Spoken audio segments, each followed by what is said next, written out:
أشهد أن لا إله إلا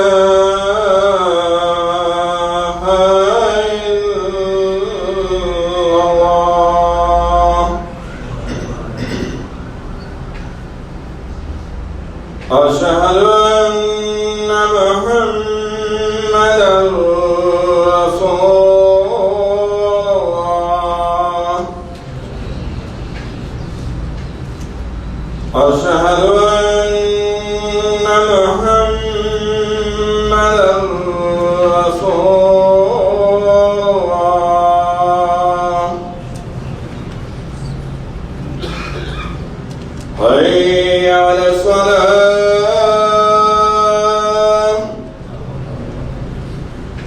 حي على الصلاة.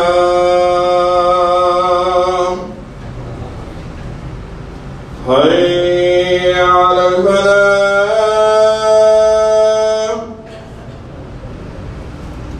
حي على الفلاح.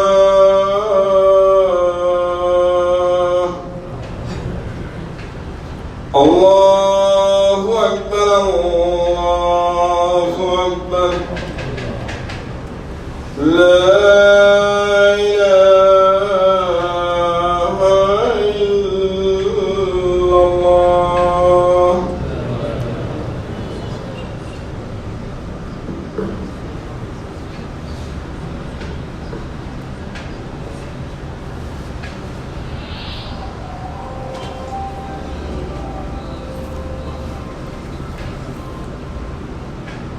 الحمد لله.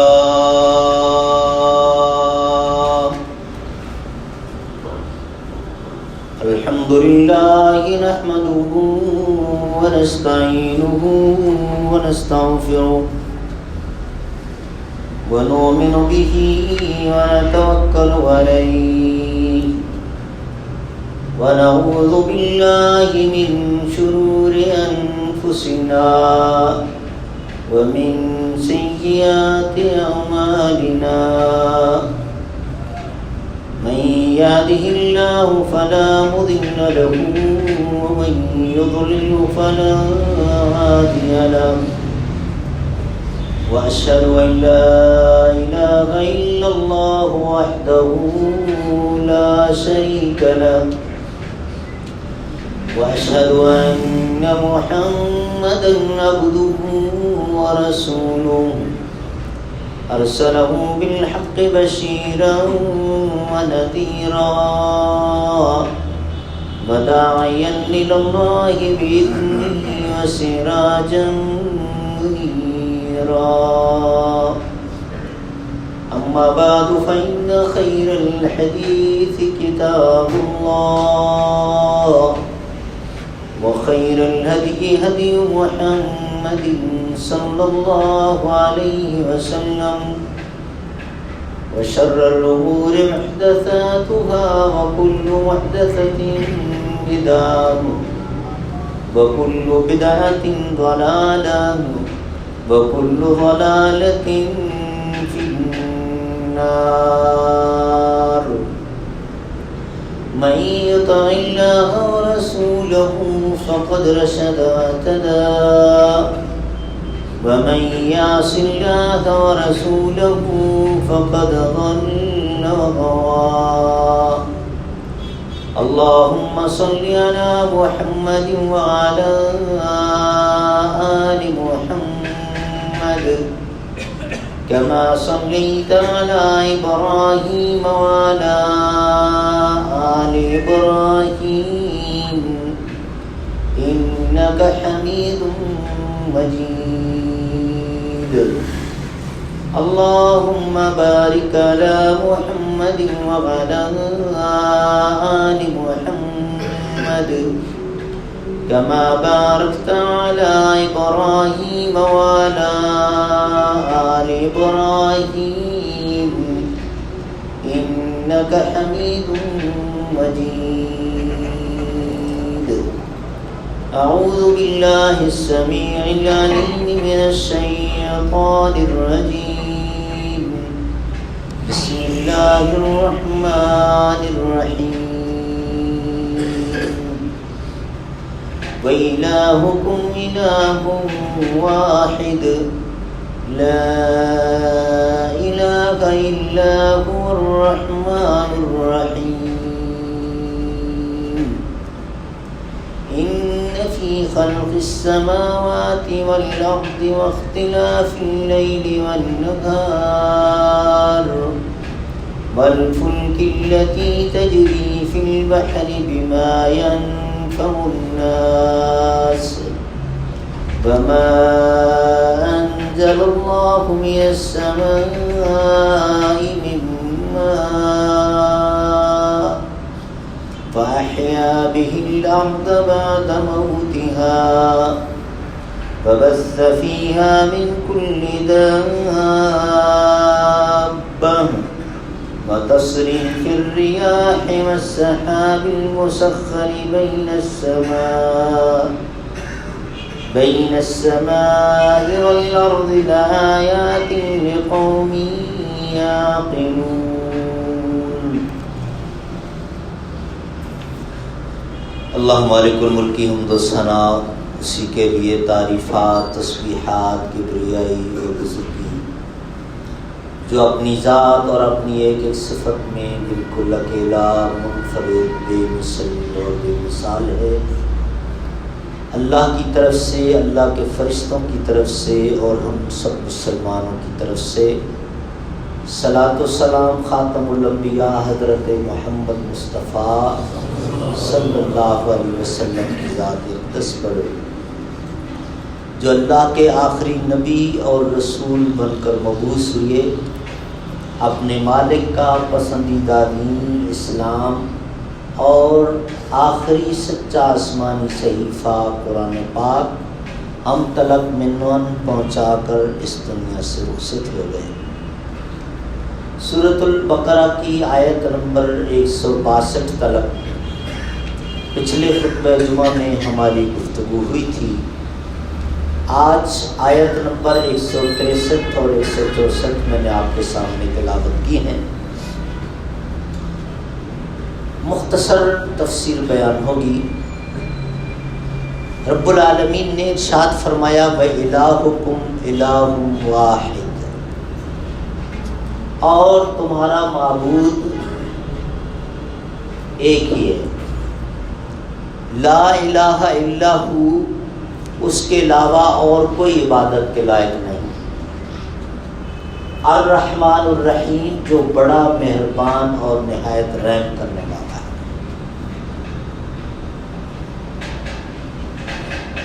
پروردگار عالم کی ہم پر جو نعمتیں، جو احسانات، جو نوازشات ہیں، ہم ان کو شمار بھی نہیں کر سکتے۔ ان نعمتوں میں سے، ان احسانات میں سے اللہ کا ایک احسان ہم پر یہ بھی ہے کہ وہ اپنے احکام، اپنے قوانین ہمیں سمجھاتا ہے، ایک ہی مرتبہ نہیں بتاتا۔ دنیا کا آپ نظام دیکھ لو، کسی بھی ڈپارٹمنٹ میں چلے جاؤ، ایک مرتبہ نوٹیفیکیشن جاری کر دیا، 20 سال بعد بھی اگر کسی شخص سے اس کی خلاف ورزی ہوئی تو فوراً ڈپارٹمنٹ حرکت میں آتا ہے، مینجمنٹ حرکت میں آتی ہے اور اس کو لیٹر جاری ہو جاتا ہے، شوکاز جاری ہو جاتا ہے کہ مسٹر آپ کو معلوم نہیں، ہمارا letter number so and so, dated so and so. اب وہ جواب میں کہتا ہے سوری سر، وہ چونکہ 20 سال ہو گئے، بہت پرانا ہے، تو میرے ذہن سے نکل گیا تھا۔ جواب آتا ہے کہ بھائی اگر حافظہ اتنا کمزور ہو گیا، میموری ساتھ نہیں دے رہی، تو جاؤ نا ریٹائرمنٹ لے لو، گھر بیٹھ جاؤ۔ اب آپ کے لیے ہم بار بار لیٹر جاری کرتے رہیں گے، آپ کو یاد دہانی کرواتے رہیں گے؟ معاذ اللہ، اس طرح کے تانے ملتے ہیں اور اس طرح کا ہمارے ساتھ سلوک کیا جاتا ہے۔ اور ایک وہ رب العالمین ہے، اس کا انداز بار بار بار بار بار بار. آپ کو میں نے ایک مرتبہ بتایا تھا کہ صرف نماز جو ہے نا، نماز اس کا، ویسے تو آدم علیہ السلام سے آخری نبی حضرت محمد مصطفیٰ صلی اللہ علیہ وسلم تک سب کے لیے یہ عبادت تھی، تو ان کو احکام ملتے رہے. صرف آخری آسمانی صحیفہ قرآن پاک، اس میں بھی 700 مرتبہ سے زیادہ نماز کا ذکر ہے، اور ہر مرتبہ مختلف انداز سے. توحید کی بات اس آیت میں ہو رہی ہے. اللہ رب العالمین نے اپنی توحید بھی ہمیں بار بار اور مختلف انداز سے سکھائی ہے. اچھا تمہیں یوں نہیں سمجھ میں آیا، یوں سمجھ لو. ابھی بھی نہیں سمجھ آیا تو اس طرح سمجھ لو. کبھی پچھلی کسی قوم کی اللہ سٹوری سناتا ہے، کبھی کوئی مثال دیتا ہے، کبھی اللہ تعالیٰ ڈائریکٹ وے میں ایک آرڈر جاری کرتا ہے، کبھی اللہ رب العالمین سمپل ایک انفارمیٹیو سینٹنس، جس کو آپ انگلش میں کہتے ہو، ایک معلومات دیتا ہے. انداز یہ ہوتا ہے یہ سارے کے سارے اللہ کے آرڈر. اور بعض جگہ پہ تو اتنا نرم انداز، محبت والا انداز، فرمایا ان اللہ نعم ما یعظکم بہ. جیسے دو دوست برابر کے سٹیٹس پر، اور یہ اس کو کہہ رہا ہوتا ہے کہ بھائی میرا مشورہ ہے، باقی تمہاری مرضی، میں تمہیں فورس تو نہیں کر سکتا، میں تمہیں مجبور تو نہیں کر سکتا، میں تمہیں مشورہ ہی دے سکتا ہوں، تو بھائی میرا مشورہ ہے. یہ جو دو دوست آپس میں بات کر رہے ہوتے ہیں نا، اللہ اکبر اللہ اکبر، اللہ اس انداز میں اپنے بندے کے ساتھ محبت کی وجہ سے بات کرتا ہے کہ میرا تمہیں مشورہ ہے، میری تمہیں نصیحت ہے. وہ بھی آرڈر، لیکن انداز اتنا نرم ہے. اب آئیے جو آیت نمبر 163 ہے، اس کے معنی مفہوم کی طرف. اللہ نے توحید سکھائی، لیکن انداز کیا ہے؟ وَإِلَٰهُكُمْ إِلَٰهٌ وَاحِدٌ، تمہارا معبود ایک ہی ہے، اس کے علاوہ کوئی معبود نہیں. ایک انفارمیشن دی، جس کو ہم انفارمیٹیو سینٹنس کہتے ہیں انگلش گرامر میں، لیکن ہے اللہ کا یہ بھی آرڈر. مطلب اس کا بھی میسج، اس کا بھی یہی ہے کہ شرک نہ کرنا. اگر اللہ کے ساتھ شرک کیا، یہ بہت بڑا جرم ہے، اور اللہ یہ برداشت نہیں کرتا. باقی جو چاہے گناہ، لیکن شرک کیا یہ اللہ نہیں معاف کرتا. ہاں مرنے سے پہلے پہلے توبہ کر لو، پھر اپنی اصلاح کر لو، وہ ایک الگ بات ہے. یہ اکبر الکبائر ہے، یہ سب سے بڑا جرم ہے. میسج یہی ہے، لیکن انداز دیکھیں، اور تمہارا معبود ایک ہی ہے، اس کے علاوہ اور کوئی معبود نہیں. اور جو اگلے الفاظ کہے، الرحمن الرحیم، سبحان اللہ، جو بڑا مہربان ہے. اب اللہ کی صفت جبار، قہار یہ بھی ہے. اللہ تعالیٰ کہہ سکتا تھا کہ لا الہ الا ہو الجبار القہار، یہ بھی ٹھیک ہوتا، یہ بھی اللہ کی صفت ہے. لیکن اللہ رب العالمین نے توحید کا حکم دیا، اور اس کے ساتھ اپنی رحمت والی صفت جوڑی. جبار اور قہار سختی والی صفت بیان نہیں کی. تو اس میں بھی تو کوئی میسج ہوگا نا، کہ توحید کے ساتھ اللہ اپنی رحمت والی صفت کیوں بیان کر رہا ہے.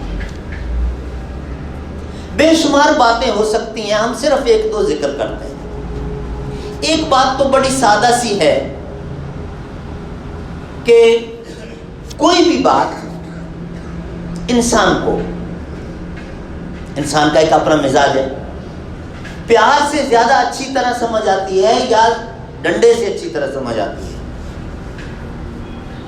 یا ڈیپینڈز کہ مزاج پر، جن کے متعلق کہا جاتا ہے اردو میں لاتوں کے بھوت باتوں سے نہیں مانتے۔ یہ ساری باتیں اپنی جگہ پہ، لیکن حقیقت یہی ہے کہ پیار سے سمجھائی ہوئی بات زیادہ اثر کرتی ہے اور دیر پا ہوتی ہے۔ ڈنڈے سے تو حالت یہ ہوتی ہے کہ جب تک وردی ہوتی ہے لوگ سلوٹ کرتے ہیں، جب وردی اترتی ہے لوگ اس کے پتلے جلا رہے ہوتے ہیں۔ عدالت بلاتی ہے، کہتا ہے بیمار ہوں، عدالت بھی نہیں آ سکتا۔ پیار سے کوئی بھی بات جو سمجھائی جائے اس کا اثر زیادہ ہوتا ہے۔ ایک معاملہ تو یہ۔ دوسرا پوائنٹ جو اس سے بڑا پوائنٹ ہے، جو میں آپ کو سمجھانا چاہوں گا، کہ توحید بذات خود اللہ کی بہت بڑی رحمت ہے اور مہربانی ہے۔ کیسے؟ اللہ نے ہمیں صرف اپنے سامنے جھکایا، کسی اور کے سامنے جھکنے سے منع کیا، یہ ہم پر احسان کیا۔ اللہ نے ہماری عزت بچائی ہے۔ اگر اللہ اپنے علاوہ اور بھی کئی کے سامنے جھکنے کا حکم دے دیتا تو ہم تو اس کے غلام ہیں، ہمیں کرنا پڑتا، لیکن اس میں ہماری عزت نہیں تھی۔ عزت اس میں ہے کہ صرف ایک کے سامنے گردن جھکے۔ اب اگر دنیاوی لحاظ سے آپ مثال لینا چاہتے ہیں تو فار ایگزامپل، اللہ نہ کرے آپ کو ضرورت پڑے، ویسے دنیا کا نظام اپس اینڈ ڈاؤن آتے رہتے ہیں، آپ کو ضرورت پڑ گئی 10 لاکھ روپے لون کی۔ اب آپ کے سرکل میں 5 دوست ایسے موجود ہیں جو 2-2 لاکھ روپیہ دے کے آپ کی ضرورت پوری کر سکتے ہیں، اور ایک ایسا ساتھی بھی ہے کہ جو پورے 10 لاکھ روپے دے کے آپ کی ضرورت پوری کر سکتا ہے۔ اب آپ کس طرف جائیں گے؟ 5 بندوں سے قرضہ لینا چاہیں گے یا صرف ایک سے لینا چاہیں گے؟ یقیناً ہر بندہ کہے گا کہ بھائی اگر 5 سے لے لیا تو ان 5 کے سامنے نظریں جھکی رہیں گی، ان کا احسان مند ہونا پڑے گا، اور دیتے وقت بھی جس کو پہلے دیا دوسرے کی ناراضگی آئے گی۔ اس سے بہتر ہے کہ ایک بندے سے لے لیں، اس کے سامنے احسان مند ہو، باقی سب کے سامنے چودھری بن کے رہیں۔ لوجیکلی بھی آپ دیکھیں تو یہی بات ٹھیک ہے۔ اچھا، اب اس کا ایک دوسرا ایسپیکٹ ہے۔ ہم دنیا میں اللہ تعالیٰ نے یہ جو نظام دیا ہے نا، حلال حرام کا، جائز ناجائز کا، نیکی بدی کا، جب بھی کوئی نیکی کرتے ہیں تو اس کی آؤٹ پٹ، اس کے بینیفٹس آخرت میں ریوارڈ بعد میں ملے گا، دنیا میں اس کے فائدے پہلے ہمیں ملتے ہیں۔ اس کے برعکس اگر ہم کوئی گناہ کرتے ہیں، اللہ کے قانون کو وائلیٹ کرتے ہیں، خلاف ورزی کرتے ہیں، آخرت میں سزا اس کی بعد میں ہوگی، دنیا میں اس کے سائیڈ ایفیکٹس اور اس کے نقصانات پہلے بھگتنے ہوں گے۔ ہر گناہ، ہر برائی، اس کے دنیا ہی میں نقصانات ہیں۔ اب یہ جو ہمارا موضوع توحید چل رہا ہے، اگر کوئی شخص توحید چھوڑتا ہے، شرک کا راستہ اختیار کرتا ہے، اللہ کے ساتھ شرک کر بیٹھتا ہے، آخرت میں سزا بعد میں ہے، دنیا میں اس کی سزائیں پہلے ہیں، اور دنیا میں جو اس کی سزائیں ہیں اس میں سے ایک سزا یہ بھی ہے کہ اس بندے کی عقل معروف ہو جاتی ہے اور اس کو پتہ ہی نہیں چلتا کہ وہ کیا کر رہا ہے اور اس کی کتنی انسلٹ ہو رہی ہے۔ آپ کے ایک ایکس پرائم منسٹر کا واقعہ، بلکہ یہ سٹنگ وزیر اعظم بھی، آپ دیکھ لیں ویسے وزیر اعظم کا کتنا پروٹوکول ہے، شہر میں آ جائے پبلک کے لیے مصیبت، بڑے سے بڑا آفیسر ملنا چاہے پہلے ایجنڈا، پھر سیکورٹی کلیئرنس اور پھر اونٹ پٹانگ، اور آخر میں صرف 5 دن کی میٹنگ۔ دوسری طرف یہی وزیر اعظم جا کر سجدے کر رہا ہے، لیکن جس کی میں آپ کو مثال دینے لگا ہوں، ان کے اپنے دور حکومت میں یہ بات چھپی کہ وہ صاحب کے پاس گئے، وہ جو بالکل ڈریس لیس، ننگا، برہنہ،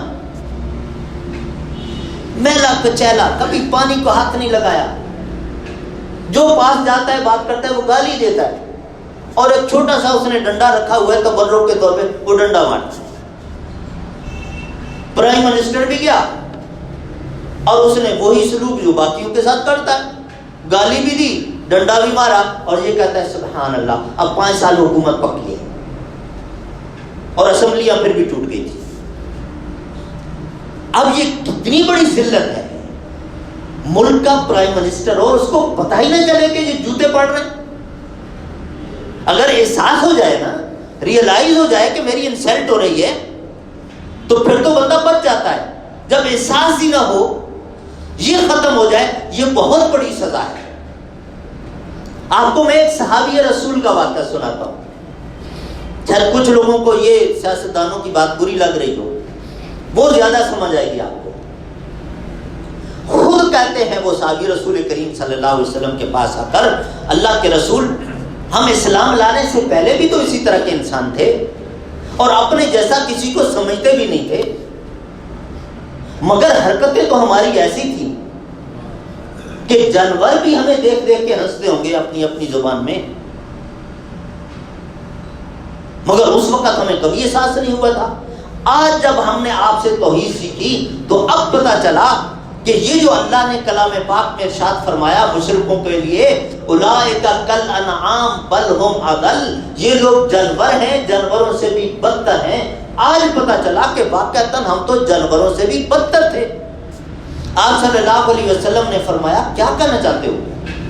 کہنے لگا اللہ کے رسول بتاتے ہوئے یہ بھی شرم آتی ہے۔ آپ نے فرمایا ذرا بتاؤ تو، کہا اب آپ کا آرڈر ہے تو چلے میں سناتا ہوں۔ اب کہنے لگا اللہ کے رسول، میں نے گھر میں ایک فل سائز کا خدا رکھا ہوا تھا، بت اپنا بنا کے، اور جب عبادت کا وقت ہوتا اس کے سامنے جھکتا اور اپنا دل ٹھنڈا کر لیتا۔ میری ٹریولنگ کچھ زیادہ ہونے لگ گئی، سفر میں عبادت رہ جاتی تھی، اس لیے کہ خدا تو گھر میں رکھا ہوتا تھا۔ پھر سوچا کہ وہ جو گھر میں رکھا ہے وہ بھی تو خود ہی بنایا ہے، اب سفر کے لیے ایک اور بنا لوں، چھوٹے سائز کا پورٹیبل، کہا جی بنا لیا۔ اور جب سفر کو نکلتا، جہاں اپنا باقی سامان اونٹ کے اوپر لوڈ کرتا، وہاں خدا صاحب کو بھی لوڈ کرتا، لے چلتا ساتھ، جہاں عبادت کا وقت ہوتا وہاں سامنے رکھ کے۔ کہا ایک مرتبہ ایسا ہوا، میں سفر میں تھا، جنگل میں پہنچا، دیکھا کہ اونٹ بھی ذرا تھک رہا ہے، تو ایک درخت کے نیچے اونٹ کو بٹھایا، جو کھانا میرے پاس تھا اپنا کھایا، پانی کی ایک بوتل تھی پانی پیا، تھوڑی دیر سستانے کے لیے لیٹ گیا۔ اب جب اٹھا تو یہ وقت میری عبادت کا تھا، لیکن خدا نہیں، وہ جو سفر کے لیے خدا بنایا تھا وہ بھی گھر رہ گیا تھا، بھول گیا تھا۔ اب پریشان ہو گیا کہ عبادت کیسے کروں، دل میں خیال آیا کہ وہ جو 2 رکھے ہیں وہ بھی تو خود ہی بنائے ہیں، تیسرا بنا لوں۔ اب تیسرا بنانے کے لیے ادھر ادھر دیکھا کہ کوئی پتھر ملے اور تراش کے بناؤں، لیکن وہ ڈیزرٹ تھا، ریگستان تھا، ریت تھی، مٹی موجود ہے لیکن پانی نہ ملا۔ آپ حیران ہو جائیں گے، حیران ہو جائیں گے. بندہ چونک جاتا ہے کہ یہ کیفیت. کہتا ہے میرے اونٹ نے پیشاب کیا، اس سے جو مٹی گیلی ہوئی تھوڑی سی وہ میں نے اکٹھی کی اور چھوٹا سا بت بنایا، خدا بنایا، اس کو سامنے رکھا، سجدہ کیا اور دل ٹھنڈا کر لیا. یہ بات بتاتا ہے اور ساتھ یوں بھی کرتا ہے، اپنے ماتھے پہ ہاتھ مارتا ہے کہ ہم یہ تھے اس وقت. لیکن اس وقت کبھی نہیں سمجھ. دیکھیں پانی بھی صاف نہیں ہے، پیشاب اونٹ کا اور اس سے مٹی گیلی، اور پھر جو بنایا اپنے ہاتھ سے اس کو خدا سمجھ رہا ہے. یہ کتنی بڑی سزا ہے ایک مشرک کو کہ اس کو پتہ ہی نہ چلے کہ وہ کیا کر رہا ہے، اس کی انسلٹ ہو رہی ہے. تو کہنے لگا اللہ کے رسول واقعتاً اللہ کی بات بالکل درست، اب تو ایمان لے آیا ہوں. ویسے بھی لاجیکلی بھی کہ یہ جانوروں سے بھی بدتر ہے انسان جو اللہ کو چھوڑ کر غیر اللہ کو اپنا خدا سمجھ بیٹھا. اور میں ایک بات کہتا چلوں، ایک مرتبہ میں نے بڑی تفصیل سے بات کی تھی اس پر بھی خطبے میں، کہ اللہ کے جو حقوق ہیں وہ صرف اللہ کو دینا ہے، یہ توحید ہے. سادہ لفظوں میں اللہ کے جتنے بھی حقوق ہیں وہ صرف اللہ کو دینا، یہ توحید ہے. اب اللہ کے حقوق میں نظر و نیاز بھی آ جاتی ہے. صرف یہ نماز سجدہ ہی نہیں ہے، رکوع ہی نہیں ہے، دعا ہی نہیں ہے، اور بھی بہت ساری چیزیں ہیں.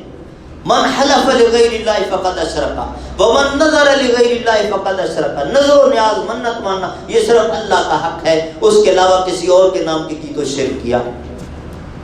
قسم اٹھانا پڑ جائے تو قسم بھی صرف اللہ کے نام کی، اس کا حق ہے، اس کے علاوہ کسی اور کے نام کی قسم نہیں کھا سکتے. صحابی نے رسول اللہ صلی اللہ علیہ وسلم کے سامنے، خانہ کعبہ کے پاس بیٹھے ہوئے تھے مطاف میں، سامنے تھا کعبہ، تو کعبہ کعبے کی قسم. رسول اللہ صلی اللہ علیہ وسلم نے فوراً کریکٹ کیا. آپ نے فرمایا لا ورب الکعبہ، کعبے کی نہیں، کعبے کے رب کی قسم. بلکہ ایک اور جملہ بھی ملتا ہے کہ ایک صحابی نے کہا، یوں ڈسکشن ہو رہی تھی، بات چیت ہو رہی تھی، تو کہا ماشاء اللہ وشئتا، جو اللہ چاہے اور جو آپ چاہیں، جو آپ بولیں گے ہم وہ کرنے کے، مطلب یہ تھا. لیکن رسول اللہ صلی اللہ علیہ وسلم نے فرمایا اجعلتنی للہ ندا، ارے تمہیں نے مجھے اللہ کا پارٹنر بنا دیا، اللہ کا شریک بنا دیا. میں کون ہوتا ہوں چاہنے والا؟ اکیلا جو اللہ چاہے گا. بظاہر آپ کہیں گے چھوٹی سی بات ہے، لیکن رسول نے جہاں بھی تصحیح کی کہ نہیں یہ نہیں کہہ سکتے تم. اچھا اسی طرح اللہ کا حق ہے کہ اللہ سے ڈرا جائے، اللہ کا خوف ہو ہمارے دل میں. اور اللہ کا خوف اپنے پارٹی لیڈر سے زیادہ، اپنے حکمران سے زیادہ، دنیا کے طاغوت سے زیادہ، شیر اور سانپ سے زیادہ، ہر چیز سے زیادہ اللہ کا ڈر. جب آپ کہتے ہیں اللہ اکبر، اللہ سب سے بڑا. دنیا کی کوئی ایجنسی وہ پنشمنٹ، وہ سزا سوچ نہیں سکتی جو اللہ دے سکتا ہے اگر وہ پکڑ کا فیصلہ کرتا ہے. اس کا ڈر سب سے زیادہ. اسی طرح اللہ کے ساتھ محبت، یہ بھی اس کا حق ہے. خوف کا ایک پہلو کسی حد تک ہمارے دلوں میں ہوتا ہے، لیکن ہر بندہ اپنے گریبان میں جھانکے کہ میں اپنے رب کے ساتھ جس نے مجھ پر اتنے احسانات کیے ہوئے ہیں، میں اس کے ساتھ محبت کتنی کرتا ہوں. جبکہ محبت بھی اس کا حق ہے کہ ہم اپنے اللہ کے ساتھ محبت کریں، اور کتنی محبت کریں؟ اپنی جان سے بھی زیادہ محبت کریں، اپنے اہل و عیال سے بھی زیادہ محبت کریں، دنیا کی ہر چیز سے زیادہ اپنے اللہ کے ساتھ محبت کریں. یہ اس کا حق ہے. اب آئیے کہ مشرکین مکہ جو نبی کریم صلی اللہ علیہ وسلم کو کہنے لگے ما نعبدهم الا ليقربونا الى الله زلفا، خام خیالی تھی ان کی. اگر کوئی شخص اللہ کے علاوہ کسی اور کو اتنی محبت دیتا ہے جو اللہ کے لیے ہونی چاہیے، تو یہ بھی تو شرک ہے. اگر اس کے سامنے سجدہ نہیں کیا، رکوع نہیں کیا، اس سے دعا نہیں مانگی، اس کے نام کی نظر و نیاز نہیں کی، لیکن محبت اتنی دے دی جتنی اللہ کی ہونی چاہیے، تو اللہ کی محبت میں شرک کر دیا. یہ بڑا نازک مسئلہ ہے. سمجھنے کی کوشش کیجیے. بڑے آرام سے کہہ دیتے ہیں کہ نہیں جی وہ مزار پہ ہم گئے نا، ہم اس کی عبادت تو نہیں کرتے، ہم اس کو معبود تو نہیں سمجھتے. لیکن اگر کسی اپنے بزرگ، اپنے روحانی پیشوا، اپنے پیر صاحب، اپنے مفتی صاحب، اپنے مولوی صاحب، اس کے ساتھ اتنی اندھی محبت ہو گئی کہ جو اس نے کہا بس وہ پتھر پہ لکیر ہو گیا اور مجھے وہ کرنا ہی ہے ہر حال میں، تو پھر اللہ کے ساتھ محبت اور اس کے ساتھ محبت میں آپ نے فرق کیا چھوڑا؟ یہ اندھی محبت تو صرف اللہ کے ساتھ ہے، یہ اس کا حق ہے. چنانچہ اگر کسی بت کو، کسی مورتی کو، کسی قبر کو، کسی مزار کو اتنا احترام، اتنی عزت اور اتنی محبت جو صرف اللہ کا حق ہے دیا تو یہ بھی شرک ہے. اس کے بعد جو اگلی آیت ہے سورہ آل عمران، سورۃ البقرہ کی 164، اس میں اللہ رب العالمین نے اپنی قدرت کے کرشمے بتائے ہیں. آج ٹائم ختم ہو رہا ہے، انشاءاللہ اگلا جو خطبہ آئے گا اس میں ہم اس کی تفسیر بیان کریں گے. لیکن اتنی بات سمجھ لیجیے کہ اس آیت میں اللہ رب العالمین نے یہ ورڈنگ نہیں ہے کہ خبردار شرک کیا تو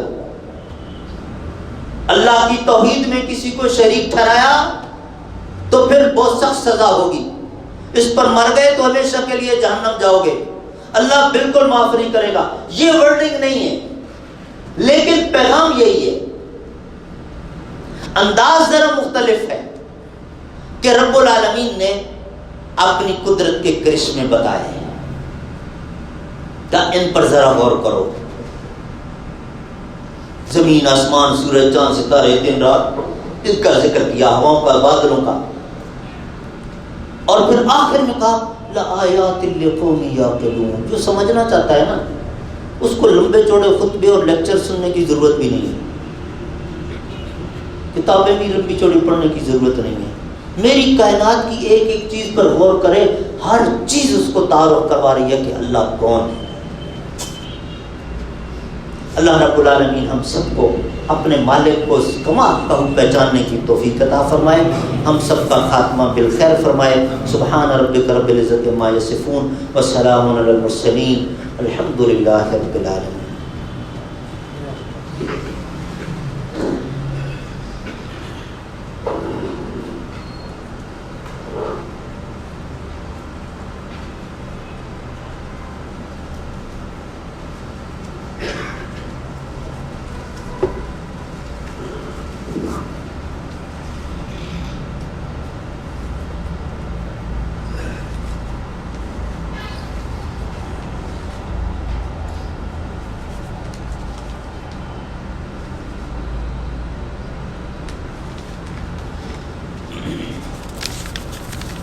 الحمدللہ رب العالمین والعاقبۃ للمتقین والصلاۃ والسلام علی سید الانبیاء والمرسلین وعلی آلہ وصحبہ اجمعین، اما بعد.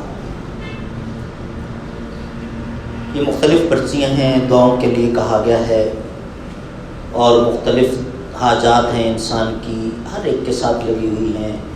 کسی کے گھر میں بیماری ہے، کسی کے گھر میں رزق کی تنگی ہے، کوئی حج عمرہ کرنا چاہتا ہے، کوئی کاروبار ڈھونڈ رہا ہے، کسی کے ہاں بچے کی ولادت ہے اس میں پریشان ہے، کسی کی بیٹیوں کے رشتوں کا مسئلہ ہے. دیکھیے اللہ سے مانگتے ہوئے کبھی نہیں شرمانا چاہیے. اور ٹھیک ہے یہ بات بھی کہ آپ کسی مولانا صاحب سے، کسی بزرگ سے کہتے ہیں کہ جی ہمارے لیے دعا کریں، یہ بھی ثابت ہے. لیکن ایک بات اچھی طرح سمجھ لیں کہ آپ کی ایک ضرورت ہے، جو درد آپ کے اپنے دل میں ہوگا وہ میرے دل میں آپ کے لیے نہیں ہو سکتا. جب آپ اس انداز خشیت کے ساتھ گڑ گڑا کر اللہ سے مانگیں گے، اللہ نے سیڑھیاں نہیں رکھی ہوئی ہیں. لیکن میں اپنے طور پہ ہر ساتھی کو یہ کہتا ہوں کہ جب آپ کا ایک مسلمان بھائی آپ سے کہہ دیتا ہے کہ میرے لیے دعا کرو، تو اس کا آپ پر حق ہو جاتا ہے، اس کے حقوق میں سے حق ہے کہ پھر آپ اس کے لیے دعا کریں، ٹال نہ دیں. اللہ اس کو جب دے گا تو اس کے لیے الگ بجٹ سیکشن کرے گا، آپ کے بجٹ سے کٹوتی کر کے نہیں دے گا، آپ کے بجٹ میں کوئی کمی نہیں آئے گی۔ مانگیے اپنے دوست کے لیے، اپنے عزیز کے لیے، اللہ اس کی برکت سے آپ کو بھی اور دے گا۔ تو ان بھائیوں نے جتنوں نے یہ دعاؤں کے لیے کہا ہے، ہم سب کے لیے دعا کرتے ہیں، ربنا آتنا فی الدنیا حسنہ وفی الآخرۃ حسنہ وقنا عذاب النار۔ اے اللہ، ہمارے جو بھائی اپنی بہنوں، اپنی بچیوں کے رشتوں کی وجہ سے پریشان ہیں، پروردگار ان کے لیے نیک رشتے مقدر فرما۔ اے اللہ، جو بیمار ہیں تجھ سے شفا مانگتے ہیں، پروردگار اپنے خاص فضل سے ان کو شفاء کاملہ عاجلہ نصیب فرما۔ اے اللہ، جس بھائی نے یہ لکھا کہ ان کے ہاں بچے کی پیدائش متوقع ہے، اے اللہ اس خاتون کو صحت اور عافیت کے ساتھ اس مرحلے سے گزار اور ان کو اس بچے یا بچی کی ولادت کی حقیقی خوشی نصیب فرما۔ اے اللہ، جو لوگ اپنے قرضے کے نیچے دبے ہوئے ہیں، پروردگار ان کے قرضوں کی ادائیگی کی سبیل پیدا فرما۔ اے اللہ، ہماری جتنی بھی خواہشات ہیں، ہم بیان کریں یا نہ کریں تو خود جانتا ہے، پروردگار ہماری تمام نیک خواہشات کو پورا فرما۔ اے اللہ، بری خواہشات کو ہمارے دل ہی سے نکال دے، ہمارے دل میں صرف نیک تمنا پیدا ہو، نیک خواہش پیدا ہو، برائی اور گناہ کی تمناؤں سے اللہ ہمیں محفوظ فرما لے۔ اللہ، ہمارے دل تیرے ہاتھ میں ہیں، تو جس طرف چاہے پھیر دے۔ پروردگار، ہم تجھ سے التجا کرتے ہیں، ہمارے دلوں کو گناہوں سے ہٹا کر نیکی کی طرف لگا دے۔ اللہ، ہمیں گناہوں سے نفرت کرنے والا بنا دے، اللہ ہمیں نیکیوں سے محبت کرنے والا بنا دے۔ اے اللہ، ہم سب کا خاتمہ بالخیر فرما، اللہ ہم سب کا خاتمہ بالخیر فرما، اللہ ہم سب کا خاتمہ بالخیر فرما۔ اللہ، مرنے سے پہلے ہمیں کوئی ایسا کام کرنے کی توفیق دے دینا جس پر ہماری نجات ہو جائے، تجھے وہ پسند آ جائے اور تیری بارگاہ میں قبول ہو جائے۔ ربنا ظلمنا انفسنا وان لم تغفر لنا وترحمنا لنكونن من الخاسرین۔ سبحانک ربنا ظلمنا انفسنا وان لم تغفر لنا وترحمنا لنكونن من الخاسرین۔ سبحان ربک رب العزۃ عما یصفون وسلام علی المرسلین والحمد للہ رب العالمین۔